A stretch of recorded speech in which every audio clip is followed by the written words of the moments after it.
ആരോഗ്യം എന്നുള്ളത് പ്രധാന വിഷയമായതുകൊണ്ട് അതിനെപ്പറ്റി വിസ്തരിച്ച് കേൾക്കുകയും മനസ്സിലാക്കുകയും പാലിക്കുകയും ചെയ്യണം. ഇന്ന് സമൂഹത്തിൽ ആരോഗ്യത്തെപ്പറ്റി വിസ്തരിച്ച് ആരും തന്നെ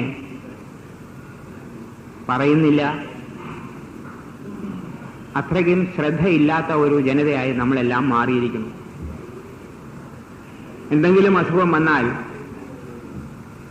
ഉടൻ തന്നെ ആശുപത്രിയെ അഭയം പ്രാപിച്ചാൽ ആ അസുഖം മാറി കിട്ടും എന്നുള്ള ഒരു ബോധവും സർവരുടെയും മനസ്സിലുണ്ട്. പിന്നീട് രോഗം മാറാതെ അത് മാറാരോഗമായി മാറി സ്ഥായിയായ രോഗമായി മാറുമ്പോഴാണ് മനുഷ്യൻ ചിന്തിക്കുന്നത്. വാസ്തവത്തിൽ മനുഷ്യന്റെ ആരോഗ്യം എന്നുള്ള പ്രശ്നം ഏറ്റവും ലളിതമായ ഒരു ശാസ്ത്രമാണ്. ഈ ലളിതമായ ശാസ്ത്രമാണ് ഇവിടെ ഞാൻ വിവരിക്കാൻ പോകുന്നത്. ഏറ്റവും ലളിതമായതുകൊണ്ടാണ് മനസ്സിലാക്കാൻ ബുദ്ധിമുട്ടും. എന്നാൽ വിശ്വാസങ്ങളെല്ലാം ഇന്ന് ഒരുമാതിരി പതറിയ നിലയിലാണ് നിൽക്കുന്നത്. ഒരുപാട് തെറ്റിദ്ധാരണകൾ സമൂഹത്തിൽ കടന്നുകൂടിയിട്ടുണ്ട്. ഈ തെറ്റിദ്ധാരണകളും കൊണ്ടും നമ്മൾ എന്താ ചെയ്യണ്ടേ എന്നുള്ളൊരു ഇതയ കർത്തവ്യാമൂഢനായിട്ടുള്ള ഒരു സ്ഥിതിയാണ് നമുക്ക് എല്ലാവർക്കും വരുന്നത്. പിന്നെ കാലം മാറിയപ്പോൾ കാലൻ വേഗം വന്നു തുടങ്ങി.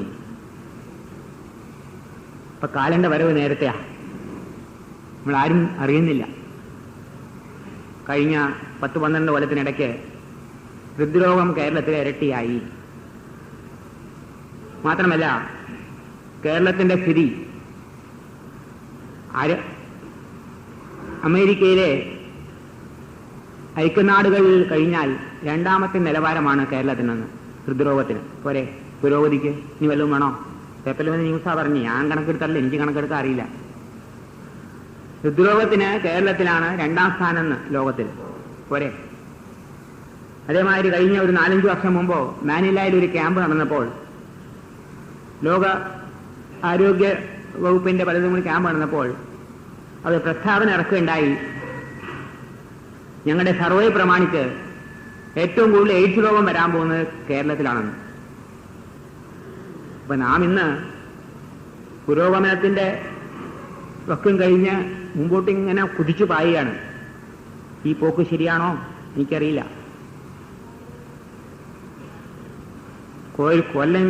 കോഴിക്കോട് ജില്ലയിൽ നാദാപുരം എന്നൊരു ഗ്രാമമുണ്ട്. ഒരു കൊച്ചു ഗ്രാമമാണ്. അവിടെയുള്ള കെട്ടിടങ്ങളെല്ലാം, അവിടെ ചെറ്റക്കുളകളൊന്നുമില്ല, എല്ലാം വലിയ വലിയ ഹർമ്മ്യങ്ങളാണ്. രാജസ്ഥാനിലെ ആ മാർബിൾസ് എല്ലാം അവിടെ എത്തിയിട്ടുണ്ട്. മാർബിൾ കൊട്ടാരങ്ങളാണ്. അവിടുത്തെ അവസ്ഥയെപ്പറ്റി അവിടെ ജോലി ചെയ്യുന്ന ഒരു ബാങ്കിലെ ഒരു ഉദ്യോഗസ്ഥനുണ്ടൊക്കെ പറയുണ്ടായി. പറഞ്ഞപ്പോൾ ഒരു പക്ഷേ ഞാൻ ഞെട്ടിപ്പോയി, അദ്ദേഹം ഞെട്ടിയെന്നറിയില്ല. അവിടെയുള്ള കുടുംബങ്ങളിൽ വളരെ പ്രായം കൂടിയ ആൾക്കാർ മാത്രമേ ഉള്ളൂ. ചെറുപ്പക്കാരുണ്ട്, ചെറുപ്പക്കാരായ സ്ത്രീകളുണ്ട്. പുരുഷന്മാരിൽ പകുതി പേര് യമലോകത്ത്, പകുതി പേര് മിഡിൽ ഈസ്റ്റിൽ. മനസ്സിലായോ? ഇല്ലാന്ന് തോന്നുന്നു നിങ്ങൾക്ക്. ചെറുപ്പക്കാരെല്ലാം മരിക്കുകയെന്ന് ഹാർട്ട് അറ്റാക്ക് കൊണ്ട് അവിടെ. എല്ലാവരും ദുബായിലും അബുദാബിയിലാണ്. പക്ഷെ അതിൽ പകുതി പേരും അങ്ങോട്ട് എത്തിക്കഴിയുന്നു.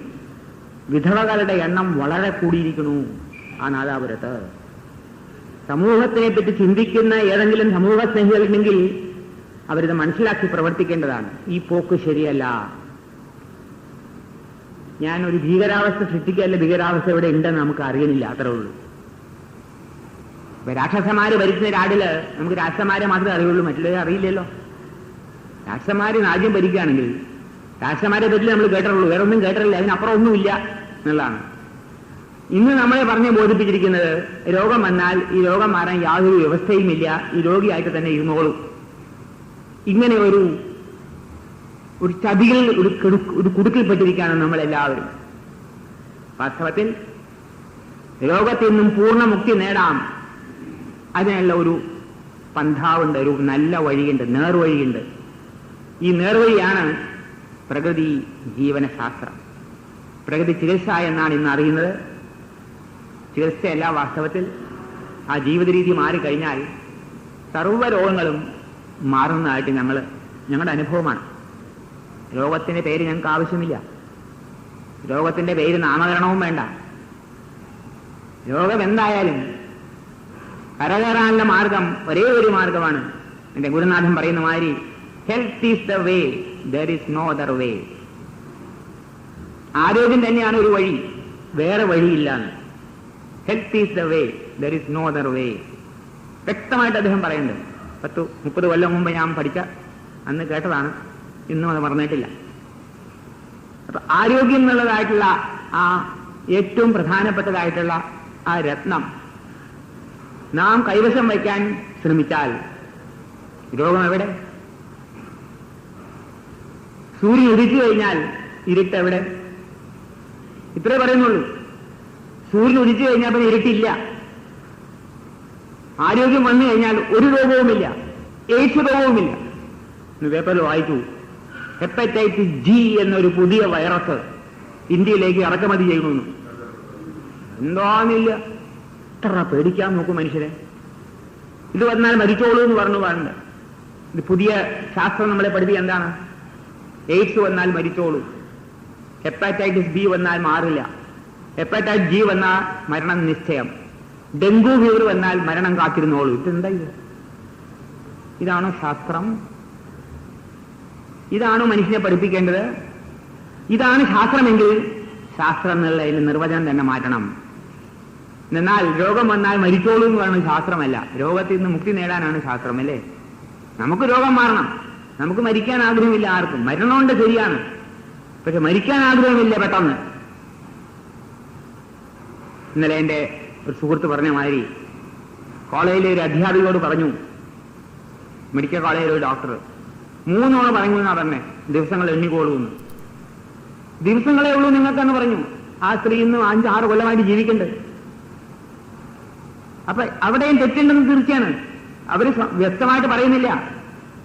മരിച്ചോളൂ എന്ന് പറഞ്ഞാൽ 20 കൊല്ലം കഴിഞ്ഞ് മരിച്ചോളൂ എന്ന് പറഞ്ഞാൽ ശരിയാണല്ലോ, കുഴപ്പമില്ലല്ലോ, ഇല്ലേ?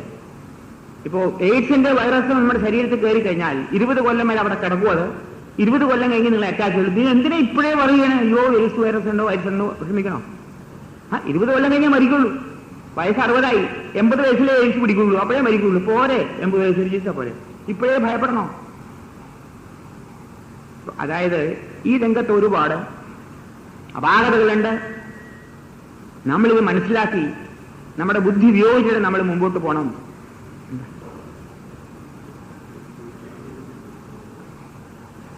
ചിറക്കര ഹൈസ്കൂളിലെ രാജേന്ദ്രനെ ഒന്ന് കാണണം, പണിക്കരെ ഉടനെ കാണണം. അപ്പൊ അതായത് ആരോഗ്യം നേടാനുള്ള വഴി ഏത്? ഇത് മനസ്സിലാക്കിയാൽ മതി. ഏറ്റവും ലളിതമാണ്, മനസ്സിലാക്കാൻ എളുപ്പമാണ്, പക്ഷെ പ്രായോഗികമാക്കാൻ അല്പം ബുദ്ധിമുട്ടുണ്ട്. എന്നാൽ ഇന്നത്തെ കാലത്ത് നമ്മൾ ഒരുപാട് ഈ ചക്രത്തിൽ കിടന്ന് കറങ്ങാം, പല പ്രാരംഭത്തിൽ കിടന്ന് കറങ്ങുക. കാരണം ഈ കറക്കത്തിൽ നിന്ന് പുറത്തു പോകാൻ വഴിയില്ല, ചുഴിപ്പെട്ടിരിക്കുക. ഇതിനപ്പുറം ഒന്നുമില്ല എന്നുള്ള വിചാരം വന്നാൽ പിന്നെ ചുഴി കിടന്ന് തന്നെ മരിക്കുക. എന്താണ് ഈ ആരോഗ്യം? നമുക്ക് എങ്ങനെയാ സൂക്കേട് വരണേ? സൂക്കേട് വരാൻ നിയമമൊന്നുമില്ല. ജാതസ്യ ധ്രുവോ മൃത്യും, ഇത്ര പറഞ്ഞിട്ടുള്ളൂ ഗീതയിൽ. ഒരു വേദങ്ങളിലും ഒരു നല്ല ഗ്രന്ഥങ്ങളിലും ഒരു ഉപനിഷത്തിലും ഒരു ഖുറാനിലും ഒരു ബൈബിളിലും പറഞ്ഞിട്ടില്ല ജനിച്ചാൽ നിങ്ങൾക്ക് രോഗം വരണമെന്ന്. പറഞ്ഞിട്ടുണ്ടോ? ഇല്ല. ജനിച്ചാൽ മരണമുണ്ടെന്ന് മാത്രം. പക്ഷെ ഇന്നങ്ങനെയല്ല, ജനിച്ചാൽ ഒരു രോഗം വേണമെന്നാണ് നമ്മുടെ എല്ലാവരുടെയും വിശ്വാസം. പലപ്പോഴും ഒരു 50 വയസ്സാകുമ്പോൾ എന്തെങ്കിലും രോഗം പിടിച്ചാൽ മരിക്കാൻ ഒരു രോഗം വേണ്ടേ ധാരണ, ഉടനെ അതങ്ങോട്ട് തീർത്തു, ഇനി മുമ്പോട്ട് പോകാം. മരിക്കാൻ വേണ്ടി രോഗം, മരിക്കാൻ വേണ്ടിയും രോഗം വേണ്ട.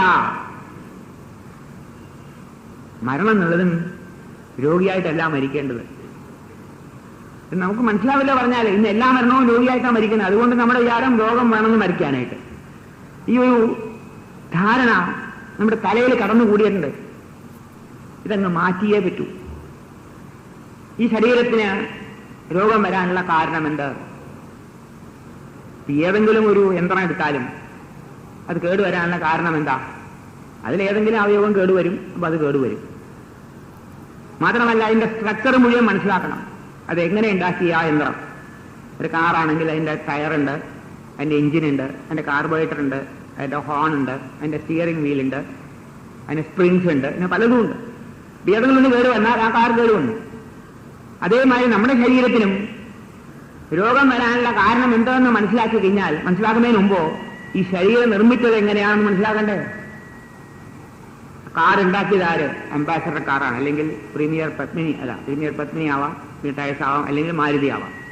അപ്പൊ അവരുടെ ബുക്കിലിട്ടുണ്ട് അതിൻ്റെ അകത്ത് ആ പ്രൊസീജിയർ എല്ലാം ഇട്ടുണ്ട്. ഇന്ന മാതിരി കേട് വന്നാൽ ഇന്നത് ചെയ്യണമെന്നൊക്കെ കേട്ടിട്ടുണ്ട്. അതേമാതിരി ഈ ശരീരം സൃഷ്ടിച്ചപ്പോൾ ഈ സൃഷ്ടിച്ച ആള് ഇതിന്റെ ഇതേമാതിരി ഒരു ബ്രോഷർ ഉണ്ടാക്കിയിട്ടില്ലേ? ഒരു ബുക്കിലേറ്റ് ഉണ്ടാക്കിയിട്ടുണ്ടല്ലോ. അതെന്തെന്ന് മനസ്സിലായാൽ വേഗം പ്രിപ്പയർ ചെയ്യാമല്ലോ, ഇല്ലേ? ഇതൊന്നും മനസ്സിലാക്കിയാണ് നമ്മളിങ്ങനെ പോയി പരക്കം മാഞ്ഞ് നടക്കുക ആരോഗ്യം കിട്ടാൻ വേണ്ടി. ഈ ശരീരം സൃഷ്ടിച്ചതായിട്ടുള്ള പ്രധാന വസ്തുക്കൾ മനസ്സിലാക്കണം. സൃഷ്ടിച്ചത് നമ്മൾ ആരുമല്ല, നമ്മുടെ എല്ലാവരുടെയും ഉള്ളിൽ കിടക്കുന്ന ജീവശക്തിയാണ് ശരീരം സൃഷ്ടിച്ചേക്കുന്നത്. ആ സൃഷ്ടിച്ചെടുത്തതായിട്ടുള്ള വസ്തുക്കളേവാ ഞാൻ ശാരീരികമായിട്ടും മാനസികമായിട്ടുള്ള ബുദ്ധിമുട്ടുകളും ഉണ്ട്. മാനസികമായ രോഗങ്ങളുണ്ട്, ശാരീരികമായ രോഗങ്ങളുണ്ട്. പക്ഷേ പല മാനസികമായ രോഗങ്ങളും ശരീരത്തിന്റെ രോഗം മാറുമ്പോൾ തനിയെ മാറുന്നുണ്ട്. മാനസിക രോഗങ്ങൾ അത് പിന്നീട് ഞാൻ പറയാം, അവസരം കിട്ടുമ്പോൾ എക്സാമ്പിൾസ് ഉണ്ടാവും. മാനസികമായ രോഗങ്ങൾ പോലും ശരീരമായ രോഗം മാറുമ്പോൾ മാറുന്നുണ്ട്, തനിയെ മാറുന്നുണ്ട്. അപ്പോൾ ശരീരവും മാനസികമായ രോഗങ്ങളും ശരീരമായ രോഗങ്ങളും തമ്മിൽ പരസ്പരം ബന്ധപ്പെട്ടതാണ്. അപ്പൊ ശരീരത്തിനെ പറ്റി നമ്മൾ പഠിക്കുമ്പോൾ നമുക്ക് ശരീരത്തിനാണ് അധികവും പേർക്കും രോഗം വരുന്നത്. മാനസിക രോഗം കുറവാ, അല്ലേ? ഗുളംബാറിലെ ആൾക്കാർ കുറവല്ലേ? മറ്റുള്ള ഭാഷകളിലല്ലേ ഏറ്റവും കൂടുതൽ, മറ്റുള്ള ആശുപത്രിയിലെ ആൾക്കാർ കൂടുതൽ. ഗുളംബാറിൽ കുറച്ച് ആൾക്കാരില്ലേ ഉള്ളൂ, കുറവാ. എല്ലാവരും അങ്ങോട്ട് പോകണില്ല. അപ്പൊ ശരീരത്തിന് സൃഷ്ടിച്ചതായിട്ടുള്ള വസ്തുക്കളേവാ. ഈ വസ്തുക്കള് ശരീരം സൃഷ്ടിക്കാനായിട്ട് ജീവൻ, നമ്മളെല്ലാവരും അമ്മയുടെ ഗർഭത്തിൽ കിടക്കുമ്പോൾ നമ്മുടെ ജീവൻ അമ്മയുടെ ശരീരത്തിൽ നിന്നും ഈ വസ്തുക്കൾ എടുത്തിട്ടാണ് ശരീരം സൃഷ്ടിക്കുന്നത്. വളരെ വ്യക്തമായിട്ട് മനസ്സിലാക്കണം കാര്യം. ആ വസ്തുക്കൾ ശരീരത്തിൽ നമ്മുടെ അമ്മയുടെ ദേഹത്തും ഇല്ലെങ്കിൽ ആ അപാകത ശരീരത്തിൽ വരും ജനിക്കുമ്പോൾ. അതാണ് ഇന്ന് ഡോക്ടർമാര് കോൺജനിറ്റൽ ഡിസീസ് എന്ന് പറയുന്നത്, ജന്മനാലുള്ള തകരാറുകൾ. അതിന് കാരണം പലതും ഉണ്ട്, അത് പിന്നീട് ഞാൻ പറയാം. അപ്പൊ വസ്തുക്കൾ അമ്മയുടെ ശരീരത്തിലും ഉണ്ടാവണം, എല്ലാ വസ്തുക്കളും വേണം. ഏതൊക്കെയാണ് ആ വസ്തുക്കൾ? ശരീരം സൃഷ്ടിക്കാനുള്ള വസ്തുക്കൾ ഏതൊക്കെയാണ്? വായു, അഗ്നി, ജലം, പൃഥ്വി, ആകാശം. പഞ്ചഭൂതമയമാണ് ശരീരം. ഇന്ന് നമ്മുടെ വേദാദികാലം മുതൽ, അനാദികാലം മുതൽ ഈ തത്വം പ്രചരിച്ചിരിപ്പുണ്ട്. ഈ പ്രപഞ്ചത്തിരിക്കുന്ന സർവ്വജീവജാലങ്ങളും സൃഷ്ടിക്കപ്പെട്ടത് പഞ്ച കൊണ്ടാണ്. അതുകൊണ്ട് ഈ പഞ്ചഭൂതങ്ങളും ആണ് ശരീരത്തിൽ സൃഷ്ടിക്ക് ആവശ്യമായ വസ്തുക്കൾ. ഇതെല്ലാം അമ്മ കൊടുക്കണം. കുട്ടി അമ്മയുടെ ഗർഭത്തിൽ കിടക്കുമ്പോൾ കുട്ടി ശ്വസിക്കാൻ പറ്റിയില്ല, പക്ഷെ അമ്മ ശ്വസിക്കണ്ട്. കുട്ടിക്ക് സൂര്യപ്രകാശം കിട്ടിയിട്ടില്ല, പക്ഷെ അമ്മ സൂര്യപ്രകാശം കൊള്ളുന്നുണ്ട്. കുട്ടിക്ക് ജലം പ്രത്യേകം കുടിക്കേണ്ട ആവശ്യമില്ല, കുട്ടിക്ക് വേണ്ട ജലം അമ്മ കുടിച്ചോളും. കുട്ടിക്ക് വേണ്ട പൃഥ്വിയിൽ നിന്ന് കിട്ടുന്ന വസ്തുക്കൾ മുഴുവനും അമ്മ ഭക്ഷണത്തിൽ കൂടെ കിട്ടണം, അമ്മയുടെ ഭക്ഷണത്തിൽ കൂടി. ഇപ്പൊ ശരീര സൃഷ്ടിക്ക് ആവശ്യമായിട്ടുള്ള സർവ്വ വസ്തുക്കളും അമ്മയിൽ നിന്നും കിട്ടണം. അതുകൊണ്ടാണ് ഗർഭകാലത്ത് ആ അമ്മമാർക്ക് എന്തെങ്കിലും പ്രത്യേക വസ്തുക്കളുടെ ആവശ്യം വന്നാൽ അതൊരിക്കലും നിറവേറ്റാതിരിക്കരുത് എന്ന് ഇന്ന് ആയുർവേദം പറയുന്നുണ്ട്. ശരീരസ്ഥാനത്തില്, അഷ്ടാംഗത്തിൽ ശരീരസ്ഥാനത്തില് വളരെ വ്യക്തമായിട്ട് പറയുന്നുണ്ട്. ആ കുട്ടിക്ക് ശരീരസൃഷ്ടിക്ക് ആവശ്യമായ എന്തെങ്കിലും വസ്തുക്കൾ വേണമെങ്കിൽ ആ കുട്ടി അമ്മയിൽ കൂടെ പറയും. അപ്പൊ അമ്മയ്ക്ക് ചില സമയത്ത് ചില ഭക്ഷണങ്ങൾ കഴിക്കാൻ തോന്നും, അത് കൊടുക്കണം എന്ന്, ഒരിക്കലും നിരാകരിക്കരുത് എന്ന് പ്രത്യേകം പറയുന്നുണ്ട്. അതിന്റെ അർത്ഥം എന്താ? ആ കുട്ടിക്കറിയാം ഈ പ്രപഞ്ചത്തിൽ എന്തെല്ലാം വസ്തുക്കളുണ്ടെന്ന്. ഇഡ്ഡലിയും ദോശയൊന്നുമല്ല, പുട്ടും കടലയല്ല, ജിലേബിയും ഗുലാബ് ജാമുമല്ല. വസ്തുക്കളുണ്ട്, പഴങ്ങള്, ചില പ്രത്യേക പഴങ്ങൾ കഴിക്കണം തോന്നും അമ്മമാർക്ക്. മാമ്പഴം കഴിക്കണം തോന്നുന്നു, ചക്കപ്പഴം കഴിക്കണം തോന്നുന്നു, ഓറഞ്ച് കഴിക്കണം തോന്നുന്നു. ഇതെന്താ തോന്നണേ? പഞ്ചാര തിന്നാൻ തോന്നാത്തെന്താ? പഞ്ചാര ഇല്ല പ്രകൃതിയിൽ. ആ കുട്ടി പ്രകൃതി മാതാവുമായിട്ട് ഒത്തിരിഞ്ഞ് ജീവിക്കുകയാണ്. അപ്പൊ കുട്ടിക്ക് അറിയാം ഈ പ്രപഞ്ചത്തിൽ ഇവിടെ ഉണ്ടാക്കുന്ന നമ്മൾ ഹോട്ടലുകളിലും ഷോപ്പുകളിലും ഉണ്ടാക്കുന്ന വസ്തുക്കളെ പറ്റി കുട്ടിക്ക് അറിയില്ല. കുട്ടിക്ക് ഇതേ അറിയുള്ളൂ. എന്താ, ഭൂമിയിൽ ഇതുണ്ട്, മാമ്പഴമുണ്ട്, ചക്കപ്പഴമുണ്ട്, വാഴപ്പഴമുണ്ട്, പൈനാപ്പിളുണ്ട്, ഓറഞ്ചുണ്ട്, ഈന്തപ്പഴമുണ്ട്, കശുവണ്ടിയുണ്ട്. അത് ഇവിടെ കൊല്ലത്ത് പ്രത്യേകിച്ചു ഇവിടുത്തെ ആൾക്കാർക്ക് കൂടുതൽ തോന്നുന്നു കശുവണ്ടി തിന്നാനായിട്ട്, അമ്മമാർക്ക് ഇവിടെ ഉള്ളതുകൊണ്ട്. അപ്പൊ ആ കുട്ടിക്ക് ഇതൊക്കെ അറിയുള്ളൂ, മറ്റൊന്നും അറിയില്ല. അപ്പൊ ഈ വസ്തുക്കള് കൊടുത്തേ തീരൂ. ഇതിനാണ് യാക്കൂൾ എന്നൊരു വാക്കും പറഞ്ഞ് കളിയാക്കുന്ന പരിപാടിയാണ്. കളിയാക്കാൻ പാടില്ലാതെ യാക്കൂൾ എന്നല്ലേ പറയാം. എന്താ പറയാ, യാക്കമ്മൻ എന്ത് പറയാം, കളിയാക്കട്ട്. അവർക്ക് വേണം തോന്നുവാണെങ്കിൽ കുട്ടിയുടെ ആഗ്രഹമാണിത്, അമ്മയുടെ ആഗ്രഹമല്ലാതെ. അപ്പൊ വസ്തുക്കൾ മുഴുവനും കുട്ടിക്ക് കിട്ടിയില്ലെങ്കിൽ ഏതെങ്കിലും ഒരു അവയവം സൃഷ്ടിക്കുമ്പോൾ അത് അപൂർണമാവും. ഇത് അപൂർണമായാൽ ജനിക്കുമ്പോൾ പിന്നെ നന്നാക്കാൻ സാധ്യമല്ല. മാത്രമല്ല, ജന്മനാൽ കിട്ടാത്തത് ജനിച്ചു കഴിഞ്ഞാൽ ഉണ്ടാക്കാൻ സാധ്യമല്ല.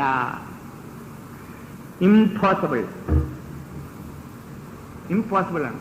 ഉണ്ടാക്കാൻ സാധ്യമല്ല എന്ന്. അപ്പൊ അവിടെ തന്നെ സൃഷ്ടി പൂർണ്ണമാകണം. ആ സൃഷ്ടി പൂർണ്ണമാകണം എന്ന് പറഞ്ഞാൽ വളരെ അധികം ആഴത്തിൽ ചിന്തിക്കേണ്ട ഒരു കാര്യമാണ്.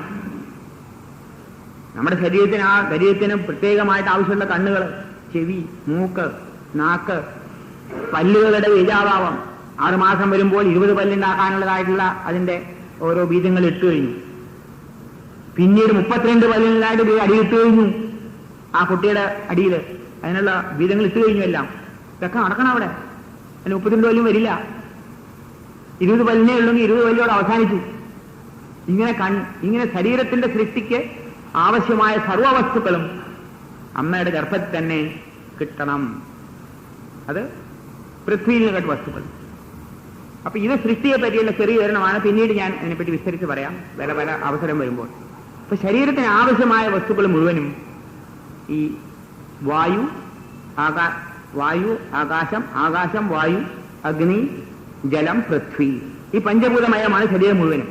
ഇത് ലോകത്തിലെ വലിയ ചിന്തകന്മാരും അംഗീകരിച്ചിട്ടുണ്ട്. നമ്മുടെ കാരണവന്മാരെ ഇതിനെ വളരെയധികം പഠിച്ചിട്ട് അങ്ങേയറ്റം അത് കൊണ്ടുപോയിട്ടുണ്ട്. അപ്പൊ പഞ്ചഭൂതമയമായിട്ടുള്ള ശരീരത്തിന് ഈ പഞ്ചഭൂതങ്ങളും ആവശ്യമാണ്. ഞങ്ങളുടെ ചിരകാല അനുഭവം അതാണ് ഞങ്ങൾക്ക് പറയാനുള്ളത്. ഈ പഞ്ചഭൂതങ്ങളെയും ഉപാസനാരൂപത്തിൽ, ആരാധനാരൂപത്തിൽ നാം അംഗീകരിച്ചിട്ട് നമ്മുടെ രോഗം മാറാൻ വേണ്ടി ഈ പഞ്ചഭൂതങ്ങളെയും നാം വേണ്ട വിധത്തിൽ മനസ്സിലാക്കിയിട്ട് ഉപയോഗിച്ചു കഴിഞ്ഞാൽ സർവ്വരോഗവും മാറും. എന്റെ 39 കൊല്ലത്തെ അനുഭവമാണ്. എന്റെ ഗുരുനാഥന്റെ 55 കൊല്ലത്തെ അനുഭവമാണ്. ഇത് അനുഭവമാണ്. ഞാൻ വേറൊന്നുമല്ല പറഞ്ഞു. എനിക്ക് അനുഭവം മാത്രമേ ഉള്ളൂ. എനിക്ക് തിയറി ഒന്നുമില്ല. ആ അനുഭവത്തിലൂടെ മനസ്സിലാക്കി സർവ്വരോഗവും മാറും എന്നുള്ളത് സത്യമാണ്. അപ്പൊ ഈ പഞ്ചഭൂതത്തിനെ നാം ഒരു ഉപാസനാരൂപത്തിൽ മനസ്സിലാക്കിയിട്ട് അതിനെ നമ്മൾ ഉപയോഗിക്കാൻ ശ്രമിച്ചാൽ വളരെ സുഖം കിട്ടും. എത്ര വലിയ സൂക്കേട് മാറും. നിസ്സാരമായ ഒരു കാര്യമാണ് ഈ പറയുന്നത്.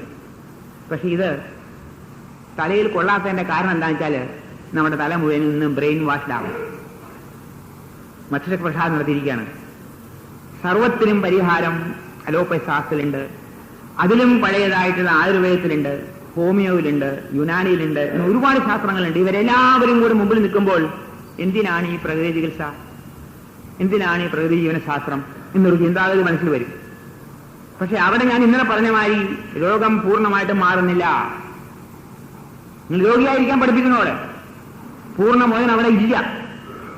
പക്ഷെ ഇവിടെ വന്നാൽ പൂർണ്ണമോചനം ഉണ്ടെന്നുള്ള ഞങ്ങളുടെ അനുഭവമാണ്. ഇന്നലെ പണിക്കർ പറഞ്ഞു, ആസ്മ കൊണ്ട് കഷ്ടപ്പെട്ടു, അൾസർ കൊണ്ട് കഷ്ടപ്പെട്ടു, ഒരുപാട് കഷ്ടപ്പെട്ടു, എല്ലാ രോഗവും മാറി. അദ്ദേഹം 100% അല്ലെങ്കിൽ ഒരു 90% സുഖമായിട്ട് ജീവിക്കുന്നു. ഇത്രേ ഞാൻ പറയുള്ളൂ. അതുപോലെ പക്ഷെ രോഗികൾ വിചാരമില്ല. ഞാൻ അൾസർ രോഗിയായിരുന്നു, ഞാൻ ആസ്മ രോഗിയായിരുന്നു, ഞാൻ ബ്രോൺകൈറ്റിസ് രോഗിയായിരുന്നു എന്നുള്ള വിചാരമില്ല. പല വിഷമങ്ങളും ഉണ്ടായിരുന്നു അദ്ദേഹത്തിന്. അതെല്ലാം മാറി. അപ്പൊ ഇതെങ്ങനെ മാറി? ഈ പഞ്ചഭൂത ഉപാസനയാണ്. ഈ 5 എലിമെന്റ്സ്, പ്രകൃതി കാണുന്ന ഈ 5 എലിമെന്റ്സിനെ നാം ഉപാസനാരൂപത്തിൽ കണ്ട് അവരെ, ഉപാസന എന്ന് പറഞ്ഞാൽ പൂജയൊന്നല്ല പറഞ്ഞു, പൂജിക്കുമെന്നല്ല. അതെന്താണ്? നമ്മുടെ ജീവിതത്തിലെ ഒരു മാറ്റം വരുത്തി ഇവരെ മനസ്സിലാക്കിയിട്ട് ഇവരെ പൂജിക്കണമെങ്കിൽ പൂജിച്ചോളൂ. ആ പൂജയോടുകൂടി നോക്കുകയാണെങ്കിൽ ഇത്രയും സുഖം ലോകത്തിൽ വേറെ ഒരിടത്തും കിട്ടുകയില്ല. പരമാനന്ദം എന്ന് ഞാൻ പറയാം. പരമാനന്ദമാണ് ഏറ്റവും ആവശ്യം എല്ലാവർക്കും. ആനന്ദം പോരാ, പരമാനന്ദം വേണേ. ആനന്ദം വരും, പരമാനന്ദം കിട്ടണമെങ്കിൽ ഇതേ ഒരു വഴിയുള്ളൂ. അതുകൊണ്ടാണ് ഗുരുനാഥൻ പറഞ്ഞത്, health is the only way, there is no other way. അപ്പൊ ഹെൽത്തിന് വേണ്ടി, ആരോഗ്യത്തിന് വേണ്ടി നമ്മൾ എല്ലാവരും മുമ്പോട്ട് പോകും. നമുക്കിത് മനസ്സിലാക്കാം. ഞാൻ ഓരോന്നും വിസ്തരിച്ച് പറയാം, പതുക്കെ പറയുള്ളൂ, ശ്രദ്ധിച്ച് കേൾക്കൂ. കേട്ടു കഴിഞ്ഞാൽ മതി. തലയിൽ റെക്കോർഡിങ്, ഇവിടെ റെക്കോർഡിങ് നടക്കണ്ട്, വിഷമിക്കണ്ട. തലയിൽ റെക്കോർഡ് ചെയ്താൽ മതി. ഇത്രയും വലിയ ടേപ്പ് റെക്കോർഡ് ലോകത്തില്ല, വേറെ ഇല്ല. ഇത് കഴിഞ്ഞേ ഉള്ളൂ ഈ ടേപ്പ് റെക്കോർഡ്. അപ്പൊ ഇവിടെ റെക്കോർഡ് ചെയ്ത് കഴിഞ്ഞാൽ പിന്നീട് ജീവിതകാലം മുഴുവൻ ഓർമ്മ നിൽക്കും. ആകാശതത്വം എന്താണ്? ഈ ആകാശതത്വം നമുക്ക് കാണാൻ വയ്യ. ഈ പ്രപഞ്ചം മുഴുവൻ നിൽക്കുന്ന ആകാശത്തിലാണ്. ഒരു കാലത്ത് ആകാശത്തെ പറ്റി പറയുന്നത്, ആകാശം എന്നുള്ളത് ശൂന്യാവസ്ഥ എന്നാണ് ഒരു കാലത്ത് ശാസ്ത്രജ്ഞന്മാർ പറഞ്ഞിരുന്നത്. പിന്നെ അത് മാറി. ശൂന്യാവസ്ഥയല്ല, ആകാശത്ത് വളരെ ശക്തിയേറിയ ഊർജ തരംഗങ്ങൾ എപ്പോഴും ഉണ്ട് എന്ന് സമ്മതിച്ചിട്ടുണ്ട്. ആ ഊർജ തരംഗങ്ങളോടുകൂടിയ ആകാശ തത്വമാണ് സജീവമായിട്ടുള്ള നമുക്ക് ആവശ്യമുള്ള ഒരു വസ്തു. ഇതെങ്ങനെ കഴിക്കാൻ പറ്റുന്ന ഒരു വസ്തുവല്ലേ? വസ്തു തന്നെ കഴിക്കണ്ടേ? നിങ്ങൾ കഴിക്കേണ്ട ആവശ്യമില്ല. നമ്മളെല്ലാവരും നിൽക്കുന്ന ആകാശത്തിലാണ്. ഈ ഭൂമി ആകാശത്തിലാണ് നിൽക്കണേ, പ്രപഞ്ചം മുഴുവൻ നിൽക്കുന്ന ആകാശത്തിലാണ്. അപ്പൊ ആകാശം എന്നുള്ളത് ഒരു സജീവമായ ഒരു വസ്തുവാണ്, വെറും ശൂന്യമല്ല എന്ന് ശാസ്ത്രജ്ഞന്മാർ സമ്മതിക്കുന്നുണ്ട്. പക്ഷെ അതിന്റെ പ്രായോഗിക വശം അവർക്ക് ഇന്നും മനസ്സിലായിട്ടില്ല. ഞങ്ങൾക്ക് മനസ്സിലായിട്ടുണ്ട്. ഇതിന്റെ പ്രായോഗിക വശം മനസ്സിലാക്കുന്നത് പിന്നീട് ഒരു ദിവസത്തേക്ക് ഞാൻ നീട്ടിവെക്കാൻ പോവാണ്. ആകാശതത്വം മനസ്സിലാക്കണമെങ്കിൽ ബാക്കിയുള്ള തത്വങ്ങളെല്ലാം മനസ്സിലാക്കിയാൽ ആകാശതത്വം വേഗം മനസ്സിലാവും. അതുകൊണ്ട് ഞാൻ കുറച്ച് കഴിഞ്ഞിട്ട് അതിനെപ്പറ്റി പറയാം. പിന്നീട് നമുക്ക് ഏറ്റവും പ്രധാനമായിട്ട് നമുക്ക് ശരീരത്തിന് ആവശ്യമുള്ളതാണ് വായു. എല്ലാവർക്കും അറിയാം വായു ഇല്ലെങ്കിൽ ജീവിക്കാൻ പറ്റില്ല എന്ന്. ഇതിനെപ്പറ്റി പറയാനുണ്ടോ എന്നായിരിക്കും ചോദ്യം. ഉവ്വ്. എന്നാൽ ഇന്ന് കാലം മാറി, കാലനിങ്ങനെ നിൽക്കുന്നു. കാലനെ അടിച്ചോടിക്കാനായിട്ട്, കാലന് ദൂരെ പോകാൻ പറയാനായിട്ട് പല കാര്യങ്ങളും ശ്രദ്ധയോടുകൂടി ചെയ്യണം.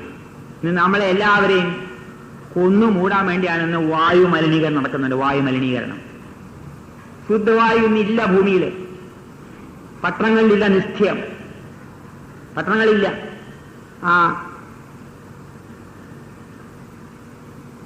ചിന്നക്കട ആ ജംഗ്ഷനിൽ ഒരു 5-8 മണിക്കൂർ നിന്നാൽ നിങ്ങൾക്ക് വളരെ വേഗം ക്യാൻസർ പിടിക്കും. അവിടുത്തെ പോലീസുകാരൻ്റെ പാവം കഷ്ടകാലമാണ്.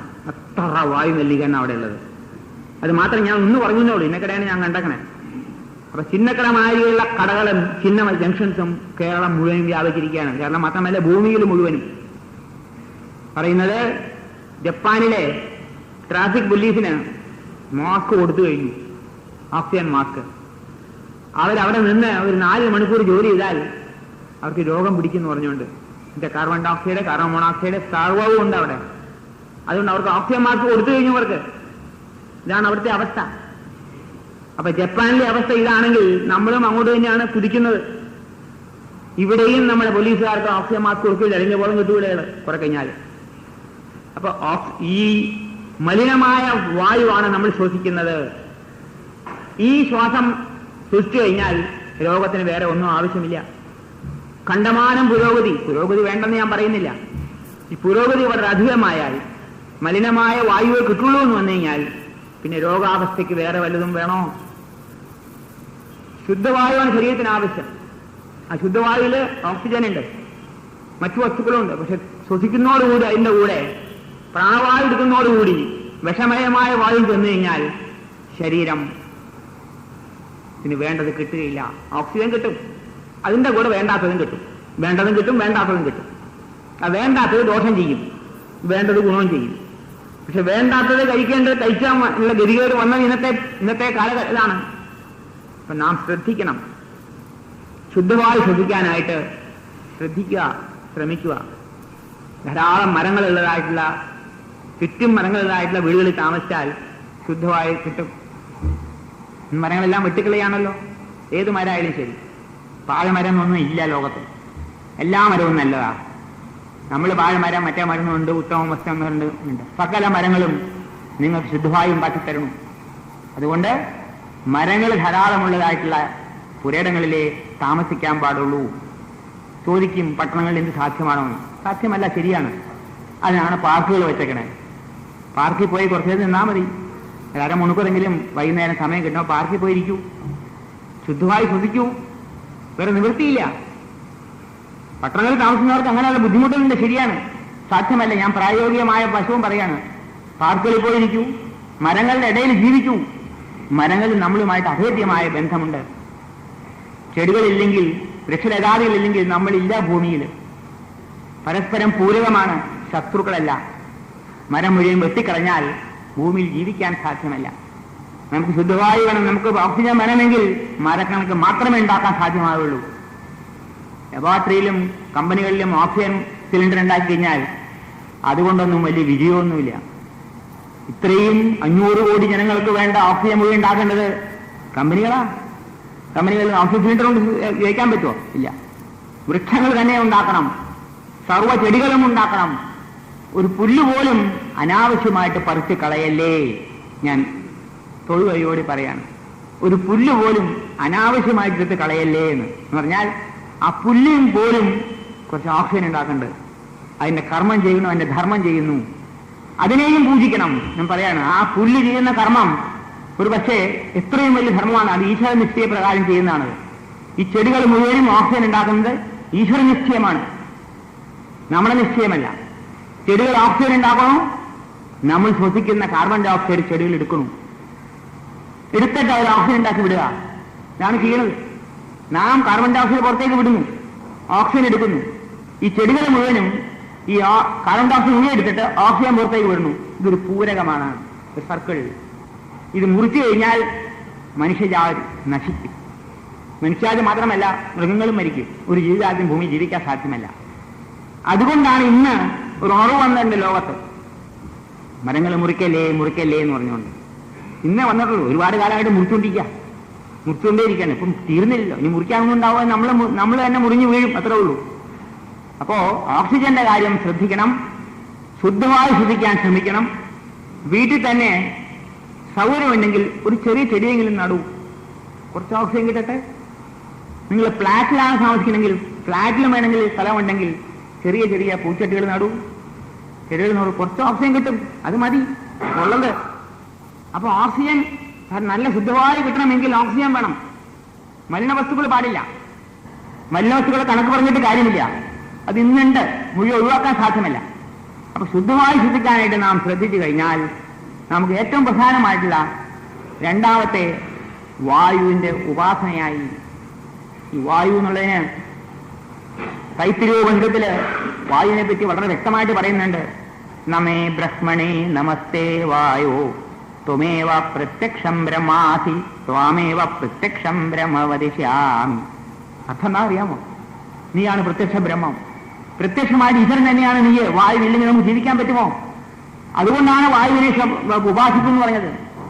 അപ്പൊ ആ വായുവിന്റെ പ്രാധാന്യം നമ്മുടെ കാരണന്മാർക്ക് അറിയാമായിരുന്നു. പ്രത്യക്ഷം ബ്രഹ്മം എന്നാ പറയുന്നത്. പ്രത്യക്ഷമായിട്ടുള്ള ഈശ്വരൻ തന്നെയാണ് വായു. പക്ഷെ ഇന്ന് വായുവിനെ പറ്റി പൂർണ്ണമായിട്ടും അവഗണിച്ചിരിക്കുക എല്ലാവരും. അതുകൊണ്ട് ശ്രദ്ധയോടുകൂടി നമ്മുടെ വീടുകൾ വയ്ക്കുമ്പോൾ ധാരാളം ജനലുകൾ വയ്ക്കൂ. ജനലുകളെല്ലാം അടച്ചുപൂട്ടിയിട്ട് എയർ കണ്ടീഷനിൽ ജീവിക്കല്ലേ. നമ്മുടെ ക്ലൈമറ്റിന് മോശമാണത്. എയർ കണ്ടീഷനെ വെച്ച് ജീവിച്ചു കഴിഞ്ഞാൽ അതിലെ വായു, മലിനമായ വായു, ശ്വസിച്ച വായു തന്നെ വീണ്ടും ശ്വസിക്കും. വലിയ ബുദ്ധിമുട്ടാണത്. അതുകൊണ്ട് ഫ്രഷ് എയർ അകത്ത് കടക്കാൻ രീതിയിൽ നമ്മൾ ജീവിക്കണം. ഒരു പക്ഷേ ഞാൻ പറഞ്ഞത് കുറെ അധികമായി പോകും. ഏറ്റവും നല്ല കേരളത്തിന് ഉചിതമായിട്ടുള്ള വീടാണ് 4 കെട്ടും 8 കെട്ടും. ഒരു പക്ഷേ നിങ്ങൾ പറയും, ഓ ഇവൻ പഴഞ്ചനാണ്. ഞാൻ പഴഞ്ചനാണ്, എനിക്ക് ആരോഗ്യമാണ്, നിങ്ങളുടെ ആരോഗ്യമാണ് എന്റെ ലക്ഷ്യം. പഴഞ്ച സംസാരം പറയുള്ളൂ. 4 കെട്ടും 8 കെട്ടുമാണ് ഏറ്റവും നല്ലത്. ഏറ്റവും കൂടുതൽ സൂര്യപ്രകാശവും ഏറ്റവും കൂടുതൽ വായു സഞ്ചരിക്കുന്ന കെട്ടിടങ്ങളായിരുന്നു അത്. ആ കെട്ടിടങ്ങൾ ഇന്ന് കെട്ടാൻ വേണ്ടി ശ്രമിക്കണം. അതിനുള്ള വിഷമമില്ല, കുറച്ച് മോഡിഫൈ ചെയ്താൽ മതി. ഇന്നത്തെ പല ആർക്കിടെക്റ്റിലേക്ക് നോക്കിയിട്ട് അതും കൂടെ ചേർത്തിട്ട് അകത്തുള്ള എല്ലാ മുറികളിലും വായുസഞ്ചാരം കയറാനും സൂര്യപ്രകാശം കയറാനുള്ള ഒരു സംവിധാനം ഉണ്ടാക്കിയാൽ അതാണ് ഉത്തമമായ ഗ്രഹം. പിന്നെ വായുസഞ്ചാരം നല്ലോണം കിടക്കണം. ഫാൻ ഉപയോഗിച്ചോളൂ, ഫാൻ ഉപയോഗിക്കേണ്ടെന്ന് ഞാൻ പറയുന്നില്ല. ഉഷ്ണകാലത്ത് വായുസഞ്ചാരം കിടക്കുന്നതായിട്ടുള്ള വീടുകളിൽ താമസിക്കാൻ പാടുള്ളൂ. ഡോക്ടർമാര് അസുഖം വരുമ്പോൾ മാത്രമേ പറയുള്ളൂ ശുദ്ധവായുവും വെളിച്ചവുമുള്ള വീടുകളിൽ അല്ല മുറിയിൽ കിടത്തൂ എന്ന് പറയില്ലേ പണ്ട്. ഇപ്പൊ എല്ലാവരും ആശുപത്രിയിലാണ് പോകണം, വീട്ടിലാരും കിടത്താറില്ല. മുമ്പ് പറയാറുണ്ട് നല്ല ശുദ്ധവായുവും സൂര്യപ്രകാശം കയറുന്ന മുറിയിൽ കിടത്തൂ എന്ന് പറയാറുണ്ട് ഡോക്ടർമാർ. പക്ഷെ ഇപ്പൊ ആശുപത്രിയിൽ പോയാൽ അവിടെ മലിനമായ വായു, മലിനമായ സൂര്യപ്രകാശം കയറുന്നേ ഇല്ല. ഇങ്ങനെ പാക്ക് ചെയ്തിരിക്കല്ലേ, എല്ലാവരും പാക്ക് ചെയ്ത് ഇങ്ങനെ കിടത്തിരിക്കല്ലേ. അവിടെ രണ്ടുമില്ലാത്ത ഒരു അന്തരീക്ഷമാണ് ഇന്ന് ആശുപത്രികളിൽ. അപ്പോ വായുവിന്റെ കാര്യത്തിൽ വളരെ ശ്രദ്ധിക്കണം. പവന പവതാമസ്മി, ശരീരത്തെ പരിശുദ്ധീകരിക്കുന്ന ഉപാധികളിൽ ഏറ്റവും പ്രധാനമാണ് ഞാൻ, പവനൻ, വായു. ഇതാണ് ശരി, ഇത് മനസ്സിലാക്കണം. ഇതെങ്ങനെയാണ് ശരീരം പരിശുദ്ധീകരണത്തിന് ഉപാധിയായിട്ടുള്ള വായു എന്ന് പറയുന്നത്?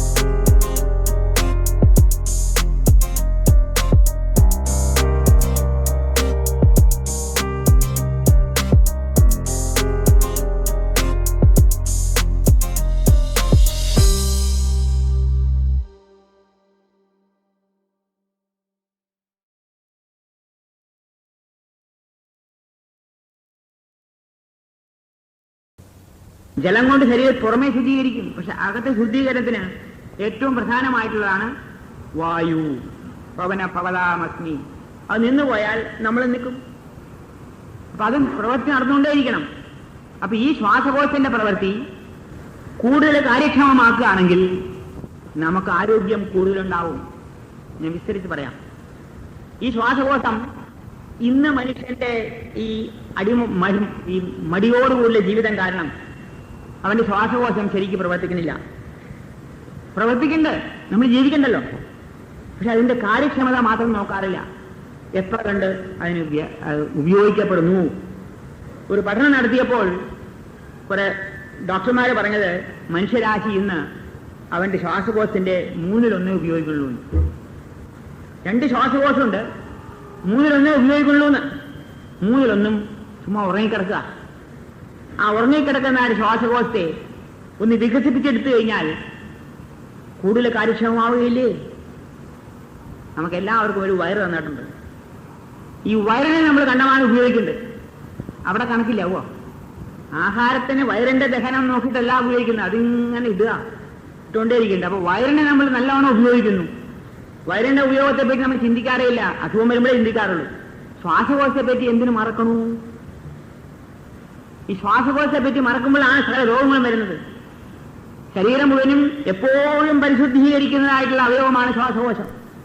നാം ഉണർന്നിരിക്കുമ്പോഴും സ്വപ്നാവസ്ഥയിലും സുഷുപ്തിയിലും നിരന്തരം പ്രവർത്തിക്കുന്ന അവയവമാണിത്. നമ്മുടെ കയ്യിലല്ല ഈ പ്രവർത്തനം. കുറച്ച് നമ്മുടെ കയ്യിലുണ്ട്. ശ്വാസം പിടിക്കാൻ പറ്റും മുമ്പിൽ കുളിക്കുമ്പോൾ. പക്ഷേ നിർത്താൻ പറ്റില്ല. നമുക്ക് നിർത്താൻ പറ്റും, വേറെ കുറെ ഗുളിക കഴിക്കാൻ നമുക്ക് നിന്നുപോകും, അത് കാര്യം വരെ. ഇപ്പൊ ശ്വാസകോശം പ്രവർത്തിക്കുന്നത് സ്വയമാണ്. ജീവനാണ് അതിന്റെ ആധാരം. ജീവനാണ് ശ്വാസകോശത്തെ ഓർഡർ ചെയ്യുന്നത്. നമുക്കറിയാമോ, മനുഷ്യൻ ജനിച്ചു കഴിഞ്ഞാൽ ഉടനെ ആ കുട്ടി ആദ്യ ശ്വാസം വലിക്കും. അതോടുകൂടി തുടങ്ങായി. ആ എടുക്കാൻ പറഞ്ഞത് ആരാ? ആലോചിക്കണ്ടോ? ആരാണ് നിങ്ങൾ ജനിച്ച വീണോടനെ ശ്വാസം വലിക്കാൻ പറഞ്ഞത്? അമ്മയാണോ? അച്ഛനാണോ? വൈറ്റാട്ടിയാണോ? ഡോക്ടറാണോ? വൈദ്യനാണോ? ആരുമല്ല, ജീവൻ അല്ലേ? ആ ജീവനാണ് വലിക്കാൻ പറയുന്നത്. അപ്പൊ ആ ജീവനാണ് ഈ ശ്വാസകോശം നിയന്ത്രിക്കുന്നത്. തീർച്ചയല്ലേ? ജീവൻ ഉണ്ടായിരുന്നു, ജീവൻ പിന്നെ വന്നതല്ല. അമ്മയുടെ ഗർഭത്തിലേ ജീവനുണ്ട്. ഈ ശാസ്ത്രജ്ഞന്മാരുടെ ചില പ്രവചനങ്ങളൊക്കെ കേൾക്കുമ്പോൾ ചിരി വരാറുണ്ട് എനിക്ക്. അവരെ അധിക്ഷേപിക്കല്ല, അവരുടെ ചിന്താമണ്ഡലം അത്രേ പോയിട്ടുള്ളൂ. ഒരു വലിയ നോബൽ ലോറേറ്റ്, പേര് മറന്നുപോയി. അദ്ദേഹം പറയാണ്, മനുഷ്യൻ ജീവൻ എപ്പോഴാ പ്രവേശിക്കുന്നതെന്ന് ചോദിച്ചു അങ്ങേർക്ക്. ഈ ശാസ്ത്രജ്ഞന്മാർക്ക് എല്ലാത്തിനും അഭിപ്രായം ഉണ്ടല്ലോ. ഇന്നത്തെ രാഷ്ട്രീയക്കാരുടെ മാതിരിയാണ് ശാസ്ത്രജ്ഞന്മാർ. രാഷ്ട്രീയക്കാർ എല്ലാത്തിനും അഭിപ്രായം പറയില്ലേ? ശാസ്ത്രജ്ഞന്മാരെ അഭിപ്രായം പറയണം. ജനിച്ചു കഴിഞ്ഞാൽ ആ കുട്ടി വായ തുറന്ന് കരയും. അപ്പോൾ വായ കൂടിയാണ് ജീവൻ കയറുന്നതെന്ന്. ഇത്രയും ആലോചിക്കാതെ പറഞ്ഞ ഒരു സ്റ്റേറ്റ്മെന്റ് ലോകത്തുണ്ടോ? തനി വിഡിത്തം, പമ്പര വിഡിത്തമല്ലേ അത്? ഈ കുട്ടി ജനിച്ച ഉടനെ കുട്ടി കരയുന്നു. അപ്പൊ കരയാൻ എങ്ങനെ പ്രേരണ വന്നു? ജീവനില്ലെങ്കിൽ കരയുമോ? ഇത്ര ആലോചിച്ചിട്ടില്ല. അപ്പൊ ജീവനുള്ള ഒരു കുട്ടി കരയുമ്പോഴാണ് ജീവനകത്ത് കയറണേന്ന്. അയ്യോ, എന്താ അർത്ഥമേന്? ഒരു വലിയൊരു ശാന്തമായിട്ട് പറഞ്ഞതാണ്. അപ്പൊ ആലോചിച്ചില്ലെന്നർത്ഥം. അങ്ങനെ ഒരു മാത്തമാറ്റിക്സിനെ, ഫിസിക്സിനെ, കെമിസ്ട്രിയൊക്കെ പഠിച്ചിട്ടുണ്ടാവും. പക്ഷെ ഇതറിയില്ല, ഈ വിദ്യ അറിയില്ല. ആ ജീവൻ ആണ് നിങ്ങളുടെ ശ്വാസകോശത്തെ പ്രവർത്തിക്കുന്നത്. ആ ജീവൻ ശ്വാസകോശത്തെ പ്രവർത്തിക്കാനായിട്ട് എപ്പോഴും ഓർഡർ ചെയ്യാണ്. 24 മണിക്കൂറും നിങ്ങൾ ഉറങ്ങുമ്പോഴും സ്വപ്നം കാണുമ്പോഴും നിങ്ങൾ എന്ത് ജോലി ചെയ്യുമ്പോഴും അത് പ്രവർത്തിച്ചുകൊണ്ടേയിരിക്കണം. ഇത്രയും അത്ഭുതമായിട്ടുള്ള ഒരു അവയവം ലോകത്തുണ്ടോ? നിങ്ങളുടെ ശ്വാസകോശത്തിലെ ആ ഓരോ കോശങ്ങളെയും എടുത്ത് നിരത്തി വെച്ചാൽ ഒരു ടെന്നീസ് കോർട്ട് മുഴുവൻ നിറയ്ക്കാമെന്നാ പറഞ്ഞത്.